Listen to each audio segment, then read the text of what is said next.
حضور کا جو انقلابی جد و جہد کا عرصہ ہے وہ 20 برس کا ہے۔ عرب میں انقلاب کی تکمیل جو ہے سن 8 ہجری میں ہو گئی، مکہ فتح ہو گیا، طائف فتح ہو گیا، حنین میں فتح حاصل ہو چکی ہے، عرب میں انقلاب ہو گیا، لہذا 12 برس مکے کے اور 8 برس مدینے کے شامل کر لیجئے، 20 برس ہے۔ ان 20 کو 2 حصوں میں تقسیم کیجئے، 10 سال ادھر 10 سال ادھر۔ پہلے 10 سال کا حاصل یہ ہے جو میں نے آپ کے سامنے رکھ دیا کہ کل 125 یا 150 افراد ایمان لائے۔ آپ کی یہ حیثیت نہیں تھی کہ آپ مکے میں اپنے بل پر ان ہز اون رائٹ آپ قیام کر سکیں، لہذا آپ نے ایک کافر اور مشرک کی امان دی۔ یہ ہے 10 برس کی محنت شاقہ کا حاصل۔ اگلے 10 برس میں وہ انقلاب جس تیزی کے ساتھ مکمل ہوا ہے، اسی سال جب کہ طائف سے واپس آئے، حج کے ایام میں آپ پھر رہے ہیں مختلف وادیوں میں جہاں حاجی ٹھہرے ہوئے ہیں، یثرب کے 6 حاجی آپ کو مل گئے، ان کے سامنے آپ نے اپنی دعوت رکھی۔ وہ خزرج کے قبیلے سے تھے۔ مدینے میں یہودی چونکہ یہ کہا کرتے تھے کہ نبی آخری زمان کا ظہور ہونے والا ہے، ان قریب جو ہے آخری نبی کا ظہور ہوگا، اور جب ان کے جھگڑے ہوتے تھے اوس اور خزرج سے یہودیوں کے، اور مار کھاتے تھے ان سے، جیسے بنیے اگر ان کا کوئی جھگڑا ہو جاتا تھا گاؤں میں تو ظاہر بات ہے مار تو ان کا مقدر تھی، ایسے ہی وہ مار کھاتے تھے، لیکن کہتے تھے کہ ابھی تو تم ہمیں دبا لیتے ہو، لیکن دیکھو نبی آخر الزمان کا ظہور کا وقت قریب ہے، جب ہم ان کے ساتھ ہو کر تم سے لڑیں گے تو تم ہمیں شکست نہیں دے سکو۔ یہ کانوں میں ان کے باتیں پڑی ہوئی تھیں، لہذا جب حضور نے اپنی دعوت پیش کی، انہوں نے کنکھیوں سے ایک دوسرے کو دیکھا، معلوم ہوتا ہے یہ وہی نبی ہیں جن کا ذکر یہود کرتے ہیں، تو اس سے پہلے کہ یہودی ان پر ایمان لے آئے تم ایمان لے آؤ۔ وہ 6 آدمی ایمان لے آئے۔ اگلے سال انہوں نے چھوٹی بہت جو بھی دعوت دی ہوگی اس کے نتیجے میں 12 آ گئے۔ اب انہوں نے کہا کہ ہمیں کوئی مبلغ دیجئے، کوئی معلم دیجئے، مقری دیجئے جو قرآن ہمیں پڑھائے۔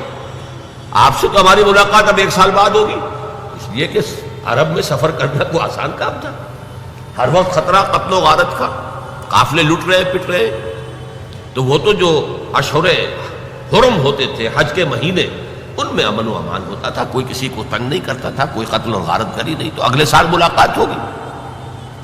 تو آپ ہمیں دیجئے کوئی مقری پڑھانے والا، قرآن نام قرآن فال بنا میں من دیوانہ زدن، حضرت مصعب بن عمیر کو حضور نے معین کیا، وہ سب جاؤ۔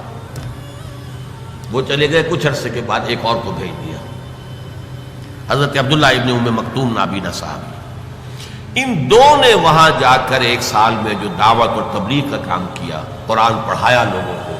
حضرت مصعب کا نام ہی پڑ گیا المقری، جا المقری، وہ آیا استاذ پڑھانے والا۔ اس کے نتیجے میں اگلے سال 75 افراد آ گئے اور بیعت عقبہ ثانیہ ہو گئی، جس کے نتیجے میں ہجرت کا راستہ کھل گیا یثرب کی طرف۔ اوس اور خزرج کے بڑے بڑے لوگ موجود تھے ان دونوں اس 75 افراد کے اندر، تو معلوم ہوا کہ دونوں قبائل نے گویا کہ بحثیت مجموعی اسلام کی طرف پیش قدمی کر لی ہے، لہذا اللہ تعالیٰ کی وہ مشیت اس طور سے پوری ہوئی کہ پھر ہجرت ہوئی مدینے کی، اور یہ کہ پہلے حضور نے بقیہ صحابہ کو اجازت دے دی، خود منتظر رہے جب تک کہ ایکسپریس پرمیشن نہ آ جائے اللہ کی طرف سے۔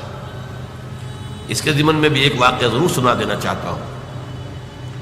حضرت ابوبکر حضور کے ساتھ سفر کے لیے بالکل تیار، پوچھ رہے ہیں حضور اجازت آ گئی؟ نہیں ابھی نہیں آئی۔ اگلے روز پھر آئی اجازت؟ نہیں آئی۔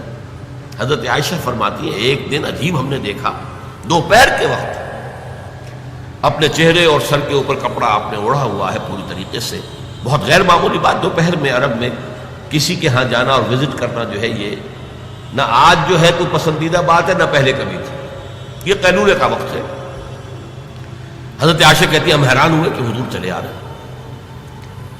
اب آ کر آپ نے پہلی بات یہ فرمائی کہ ابوبکر اجازت آ گئی ہے ہجرت کی۔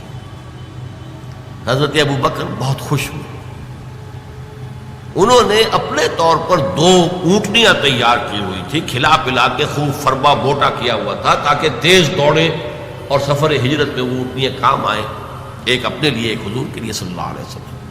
تو انہوں نے خوشی کے انداز میں کہ اب شاباش ملے گی کہ تم نے واقعتاً تیاری کی، اہتمام کیا، تو عرض کیا کہ حضور میں نے یہ 2 اونٹنیاں تیار کر رکھی ہیں۔ ذرا سا توقف فرمایا، ٹھیک ہے ایک میں استعمال کروں گا لیکن میں اس کی قیمت ادا کروں گا۔ رو پڑے حضرت ابوبکر کہ حضور مجھ سے بھی یہ مغایرت، لیکن یہ تھی غیرت محمد رسول اللہ صلی اللہ علیہ وسلم۔